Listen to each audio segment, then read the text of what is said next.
Welcome to Talking Industrial Automation, a podcast where you get to know the people who make modern industrial automation possible. You will get to hear from CSIA system integrators and industry partners to get a better understanding of how they help their clients solve process challenges and how they've earned success in their careers. Along the way, we will touch on system integration best practices, technology, trends, and challenges. Whether you are a manufacturer, end user, supplier, or system integrator, you will enjoy the insights these industry professionals bring to this podcast. Let's get started.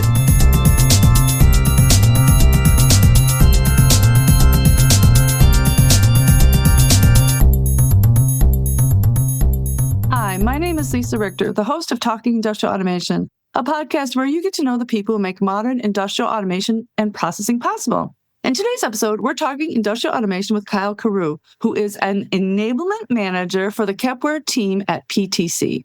Kyle is the go-to technical and commercial resource for Kepware's technology partners, international distributors, and North American resellers. He has a decade of experience in industrial automation with a heavy focus on industrial networking and communications, SCADA, HMI software, and PLCs. Kyle, welcome to the podcast. Hi, Lisa. Thanks for having me. Let's start at the beginning. Why did you choose this career, or maybe the career chose you? Yeah, so it's an interesting story that actually starts with awkward eye contact at a career fair. I went to Clarkson University up in Potsdam, New York, kind of middle of nowhere, but a really popular engineering school. And, second semester, senior year at the career fair, just kind of striking out with a bunch of different companies. And I ended up making, again, awkward eye contact, as everybody was packing up. And it was this company, Horizon Solutions, which is a Rockwell distributor now owned by Rexel. Started talking to the recruiter, hit it off. Long story short, ended up getting the job. And I started as an account manager responsible for selling not just high-end automation stuff, but light bulbs and wire and all that. And I think one of the first factories I went into and really started looking at how everything worked and how everything kind of just meshed together, I was hooked. So from there, just kind of went on, took the, if you're familiar with Rockwell distributors, the specialist path. So kind of became this technical account manager or the technical expert, and the rest is history. I mean, I really just fell in love with it. It's a really niche sort of technology and market. I think it's super fascinating that we don't see any automation bachelor's degrees or anything like that. So it was kind of an area I didn't really know about. So yeah, like I said, just kind of happenstance, awkward eye contact, and I've been doing it now for 10 years.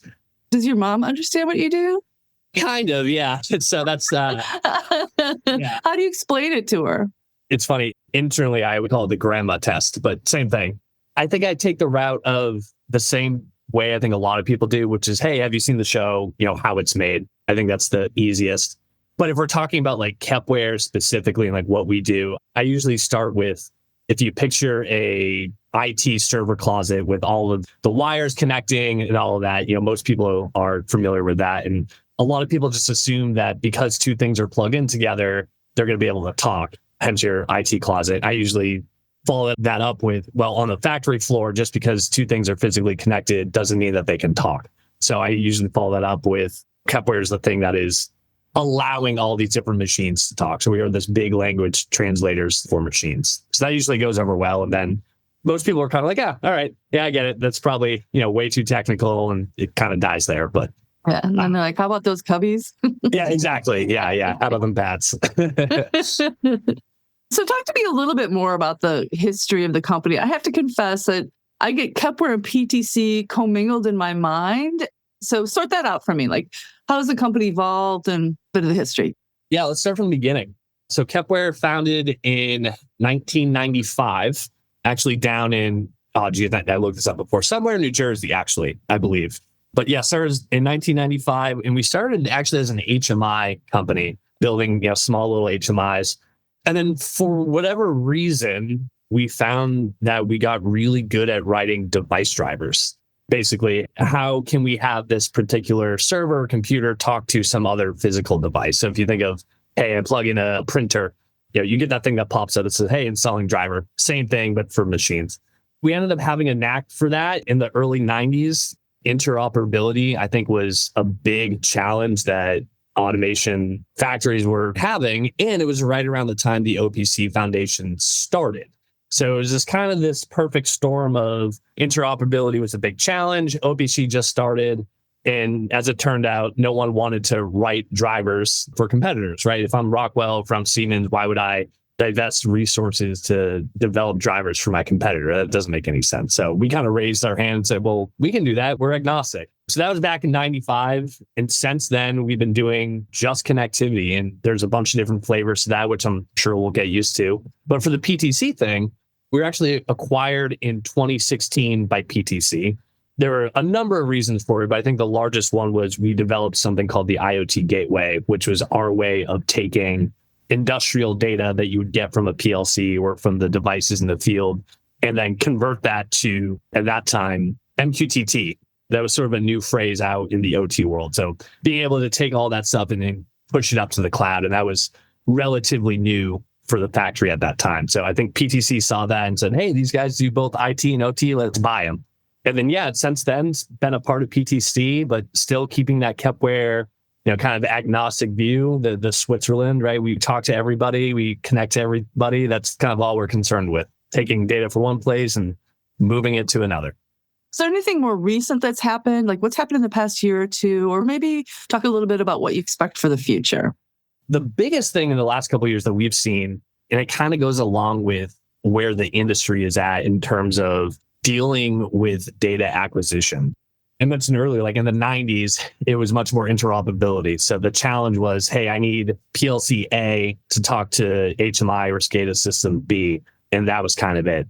As that started to expand out, you then started to see the term of like islands of automation. So we have a bunch of things connected, but they're still sort of all isolated.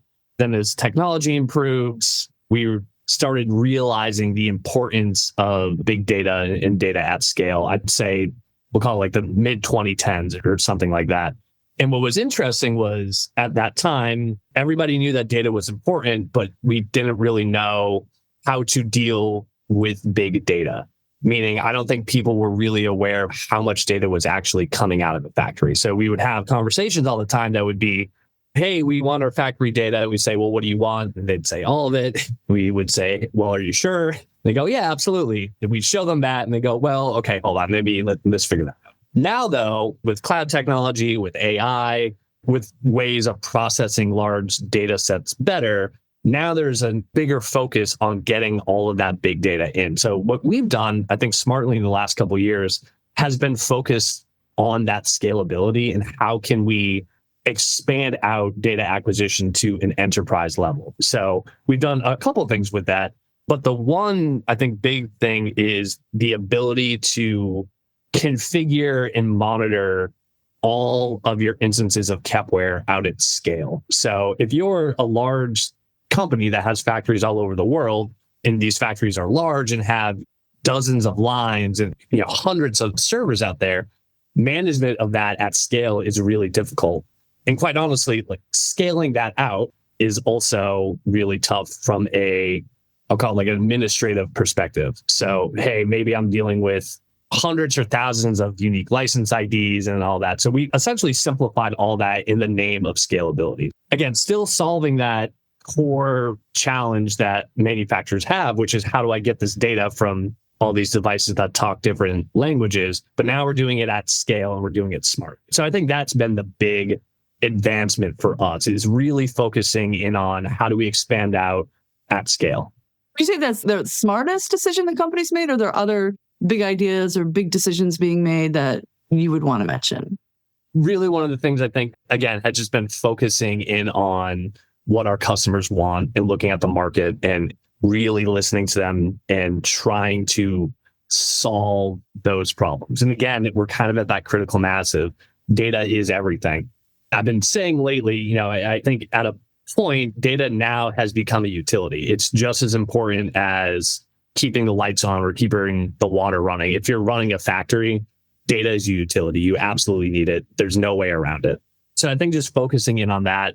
And then I think also taking our time with things. There's a lot of trends I feel happening in the market, whether that's with things like UNS or contextualization or data modeling.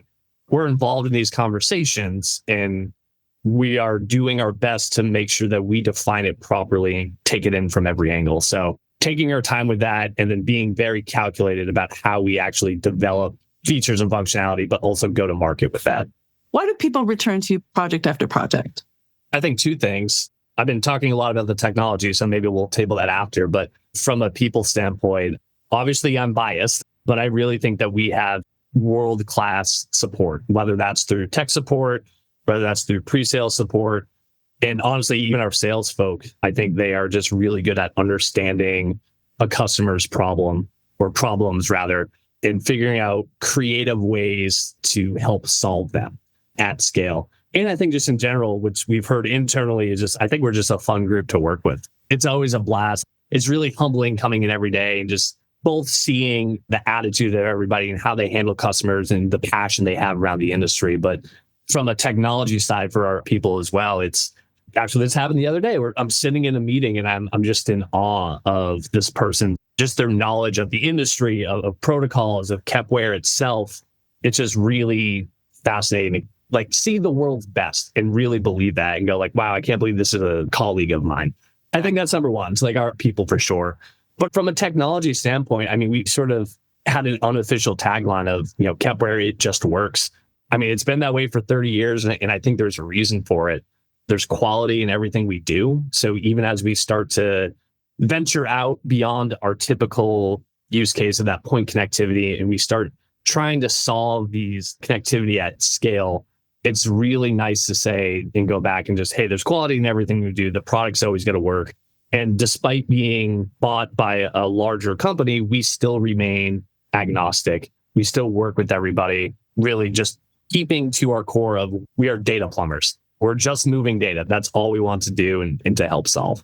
I was actually at the PTC headquarters, in October for a CSIA meeting. Beautiful. We did a tour of the Customer Experience Center and saw all the cool projects that you guys work on. Well, not you specifically, but, Right. The company. So I guess what I'm trying to say is I got that vibe when I was there at the office too, seeing all the modern things, and looks like a fun group. So good for you. Yeah, for sure. And yeah, I mean, with PTC too, like Kepware being a part of that overall ecosystem, we are definitely a small piece of the overall PTC business of what we can offer from a technology standpoint, but we are very crucial. But it is really humbling to kind of be trapped in our own little bubble and see the things that, we think we're doing are cool. Then you go to the CXC or the Customer Experience Center and you're like, oh, wow. Okay. We are doing some pretty neat stuff. Plus you get to live in Portland, right? So that's a cool part of the country. Exactly. Yeah. Oh, thank you for reminding me. Yeah. So eventually, I think I had said at the beginning, we had started in New Jersey. And for whatever reason, our founder at the time just thought, hey, wouldn't it be cool to have a technology company in Portland, Maine? And here we are still 30 years later.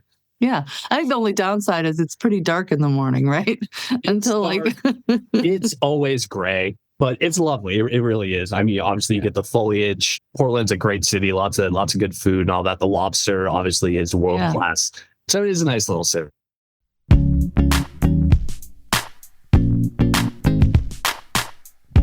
Question. Are you a CSIA member? If so, I need you to do something for me. I need you to go to www.controlsys.org/renew and follow the instructions there to renew your membership. It's literally as easy as reviewing your organization info, selecting your add-ons like benchmarking reports or marketing tools, and then hitting return.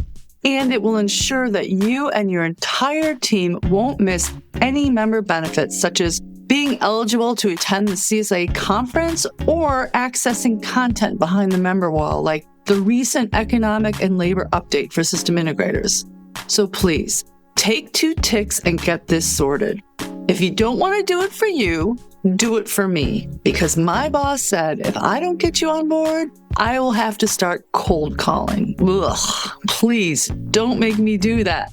And if you are not a CSI member, what are you waiting for? Let's get this party started. Tell me about a project that was super challenging and what you did to solve the customer's problem. Yeah, so I'll do a shameless plug here. So we do have a case study on our website about this, as well as a short 3.5, 4-minute video on our YouTube channel. But this company, Electrolux, that makes a whole bunch of different home appliances, whether that's dishwashers or washer dryers, fridges, things like that. I'll plug that. If you want to hear directly from them, go check those out. But basically, Electrolux was dealing with a couple of things that I don't think is necessarily unique to them, but it's the idea that they had factories all over the world. Every factory had a different type of SKU that they're producing. So there's a lot of variability there. So not only that variability, but there's variability in the equipment that they're using. If you go listen to the video, our guy Quab there talks a lot about, they had a bunch of PLC 5 still and just kind of scattered all over, and a lot of manual processes as well. His team was tasked with, just like most people nowadays, hey, we need to get performance data. We need to calculate our OEE, all that good stuff. And as a lot of folks listening to this know, that can be very challenging, not only from a small level, but especially at scale. So they brought in Kepware, they deployed it all over. The new product we have, the new licensing model we had applied very well to their operation. So they're not only able to go and easily collect data from all these kind of heterogeneous and disparate devices, but they also set themselves up for the future. So they buy a new factory, or they buy old equipment, or they acquire another company with access to all of the drivers, all the features that Kepware has. They can rest assured that there's a very, very high probability that they'll be able to instantly connect. So I think Quab referred to Kepware as their new single source of truth for their industrial data, which is awesome. And again, that's not necessarily unique to Electrolux. We see this a lot, but it is, one that we're very proud of. Yeah. When I think of Electrolux, I think of vacuum cleaners for some reason. I don't know if that's a European thing or if that's an American thing. I feel like I should know, but yeah, don't worry about it. It's probably something that happened years before you were even born, so don't worry about it. Yeah. Sorry, Quab. What is the biggest challenge facing the automation marketplace today, in your opinion? Well, again, it's been kind of hidden or laced throughout my couple of answers, but I think scalability is a really big challenge, in whether that's scaling in terms of deploying, in terms of managing at scale, all of those things. But I think specifically in our little niche of data acquisition, I think a big challenge we're seeing now is struggling with contextualization of data.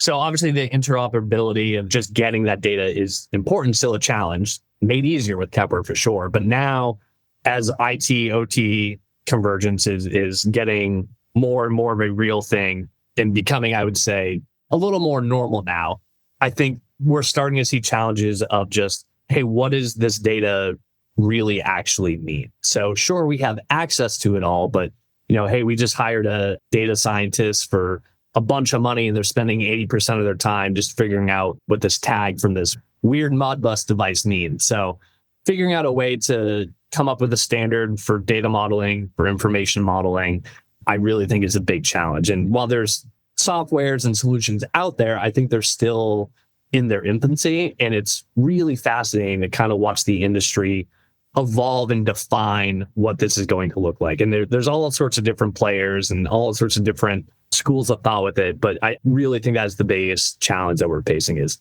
hey, we're getting better at solving the connectivity at scale, but now how do we actually make sense of this data at scale? It's such an interesting industry because there's some things that are so still super old school, like some clunky 30-year-old machine chugging along. And then on the other side, there's all this super high-tech, huge amounts of data, all this other stuff happening, all the data science. Like it's a weird confluence of all those things, which is super interesting. And I guess that's part of why you exist, is you're trying to make sense of all that. It's so fascinating to me. And I'll be careful here too, but there was a company that I used to call on at my old job. They made beer. We'll keep it at that. But I remember every year I'd walk in and go, is this the year you guys are going to replace those PLC 5s? So like, no, not this year. I'm like, all right, see you in a year. It's just one of those things. It's so fascinating. You kind of get it too. I mean, I have a super old printer and I'm just like, don't touch it. It's exactly working. We're going to do whatever we have to do to like work around its little quibbles or whatever. It works. I don't want to change it. It works. Yeah, exactly. So talking a little bit more about the relationship between CSIA and PTC Kepware, tell me a little bit about why you guys are members and kind of the benefits that you see for that. I'll have to shout out a member of our team who's with a different company now, but a gentleman by the name of Eric Dellinger. Back in the day, early Kepware days, where, again, the Kepware really was just that point solution. We were just drivers, nothing else, nothing fancy. We started realizing that the majority of our customers and our users were system integrators. So Eric is actually the one who started and saw CSIA and kind of said, hey, we should probably be a member of this. The majority of our customers, of our users, of our super users are part of this. There's a lot of value here, and we should really try to foster that relationship with those system integrators as best we can. And we saw CSIA as a way to do that. So in your opinion, from a supplier perspective, I guess, how would you recommend that a customer go about choosing a system integrator? So thought about this a lot. To simplify, I'm going to say, look for a system integrator that is innovative, but also conservative. What I mean by that is they should have the skills and the knowledge of the latest trends, and they should be familiar with the technology, but conservative so much so that they're not implementing technology for technology's sake and over-engineering a solution. I wish I thought of a better example, but I don't necessarily need my refrigerator to tell me when my milk is low. To me, that's too much. Cool technology. Yeah. But is it solving a problem? Yeah, but it's not the problem that I really needed to solve. So yeah, it's finding that system integrator that has innovative but conservative. And I think nowadays, a system integrator that understands the OT side as well as the IT side, and it can balance both. I really think that's where the sweet spot is. Talking a little bit more specifically about you, tell me about maybe a failure that you're most proud of. This is one of my favorites, actually. Yeah, I think about this once a year. So I think this community is very familiar with Ignition. I know they're big members and sponsors. So they have this big conference every year, ICC, out in California. It was a couple of years ago. I think I was a few months into Kepware. We had a new feature, or product rather, that we were showing ahead of time at this conference. We were also integrating it with Ignition and a few of their other plugins. A lot of people have been asking for this for a long time. So we go, there's a big theater, it's a packed house. I'm like, okay, no problem. I've done countless number of these presentations, totally cool, no problem. And same thing where I think anybody who's ever done a live demo knows that it never works on stage, no matter how many times before. So that necessarily wasn't the failure, but I think what made it a little bit worse was, we were doing a lot of things with MQTT, and we were using a Sparkplug B plugin from Ignition. In the audience is Arlen Nipper, who is the co-inventor of MQTT and Sparkplug B. So I'm up here, I'm showing this technology that's new. Lo and behold, obviously the demo doesn't go well. Arlen, the guy sitting right there, and I was kind of jokingly was like, oh, Arlen, how come this isn't working? The joke didn't land. I kind of was just like, all right, well, hypothetically, if it works, here's what you'd see, and I'd move on. But I think I'm proud of that the most because it was, I'm able to look back and laugh about it. Because it was, how can you get worse than having a guy who invented the technology in front of you and then asking for his help? I'm proud of that failure just because it kept my cool and it was just sort of kind of rolled off. Not right away, but, pretty quickly. So I'm proud of that one. Just being able to keep my cool in front of a bunch of people. It makes for a fun story. And there's a certain amount of desensitizing that has to happen for people to do the public speaking, right? I mean, so many people are so afraid of it, but once you do it a few times and you mess up a few times and you build up a little bit of a callus and, you're able to shake it off, it's a superpower, I think. Yeah, I got to give credit to, and I wish I remember the gentleman's name, but he came up to me basically right after. He was a system integrator. I was like, hey man, don't worry about it. I do live demos all the time. It happens. I'm like, you know how it goes. So it was just cool to him to kind of come over and assure me with that. Yeah. So it was really nice. I find that the people that I work with CSI in general are polite and kind, which you can't always say for every industry, to be perfectly honest. So I do appreciate that. We just had the Dallas show earlier this year. I was at that and was lucky enough to be on a panel for that. And it was the same thing. Everyone's just so friendly and knowledgeable. And it's always a great experience whenever we go to those. So final question. What is the best advice you could give your younger self just getting started? I'd probably tell myself that no one's judging you because you're young. So what I had, earlier, we kind of talked about the start of my career, but we'll say at the age of 24, 25, after I'd gone through all the training and, all the associates, whatever, I found myself as the PLC and InfoSoft specialist covering New Hampshire and eventually Maine. So 25 years old, young buck for sure, and being touted as like, hey, this guy's the expert. He's going to know everything. And I remember going and, this guy ended up becoming one of my, not only a great customer, but a great mentor, a great friend. But he kind of looked at me, he was like, dude, I've been doing this for 35 years. Like, I've been doing this longer than you've been alive. And I was like, how can I possibly provide value to this guy? And I kind of just learned hey, just being honest with them, keeping up, introducing them new trends, like just keeping them happy was enough. Eventually I learned that lesson, but it took quite a while. It took a year or two to come to that conclusion. So I think if I were to start again and have the ability to tell myself, it'd be like, hey, no one cares. It's okay. You're doing everything right. You're being too tough on yourself. Not everybody's going to know everything. For sure. And I think most of us who are a little bit older remember when we were younger and remember what that was like too. So we will always provide a little grace if they're a decent human being anyway. So for sure. Yeah. To be fair, like that guy was super nice. And actually, when he learned that I was leaving and coming to Kepware, he actually called me and was like, hey, do you want a job? I'm like, I just got one, man. Like, thank you. So that was sort of a nice, like, all right, I did it. I passed the test. Well, that's it for today's episode of Talking Industrial Automation. If you are interested in learning more about Kyle or PTC Kepware, you can find them on the Industrial Automation Exchange at www.csiexchange.com. Thanks for listening, and thank you, Kyle, for joining me today. Thanks, Lisa.